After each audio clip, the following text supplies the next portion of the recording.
जय श्री राधे। वैशाख महात्म 21वां अध्याय।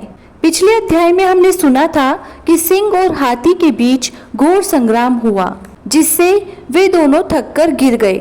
और वहीं पर ब्राह्मण ने व्याध को जो कथा सुनाई वह उन्होंने भी सुनी, जिसके सुनने मात्र से उनके सब पाप नाश हो गए। पापों से मुक्त होने के कारण वह पशु योनि को त्याग कर दिव्य शरीर धारण कर दिव्य विमानों में बैठकर अप्सराओं से सेवित हाथ जोड़कर खड़े हो गए। तब ब्राह्मण ने पूछा कि तुम कौन हो और अकारण ही इस वन में एक दूसरे को मारने के लिए उद्यत क्यों हुए? तुम्हारी मृत्यु कैसे हुई? यह सब कथा हमसे विस्तार पूर्वक कहिए। अब आगे की कथा आज के अध्याय में सुनते हैं। मुनि के ऐसे वचन सुनकर वे कहने लगे कि मातंग ब्रह्म ऋषि के दो पुत्र दंतिल और कोहल नाम के थे। श्राप दोष से उनके ये नाम हुए।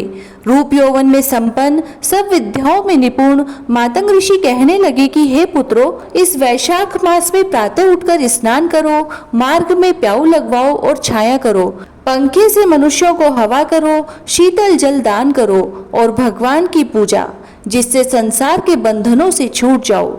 पिता के ऐसे वचनों को सुनकर मुझ दंतिल को अति क्रोध आया और कोहल मदोन्मत्त हो गया। धर्म की लालसा करने वाले हमारे पिता ने क्रोधित होकर श्राप दिया कि ए दंतिल, क्रोध के कारण तुझे सिंह और मदोन्मत्त होने के कारण कोहल को हाथी की योनि मिलेगी। धर्म से विमुख पुत्र और कटु वचन वाली स्त्री तथा पापी को शीघ्र त्याग देना चाहिए, क्योंकि जो लोभवश होकर इनको नहीं त्यागता वह 14 मनवंतर तक नरक भोगता है।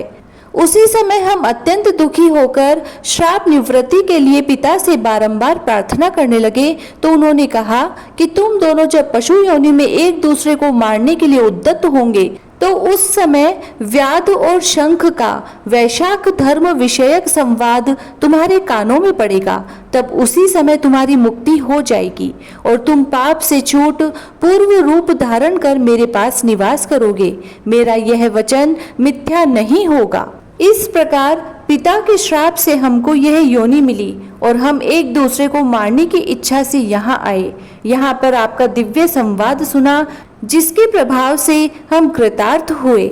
इसके पश्चात वे दोनों मुनीश्वरों को नमस्कार कर आज्ञा लेकर अपने पिता के पास चले गए।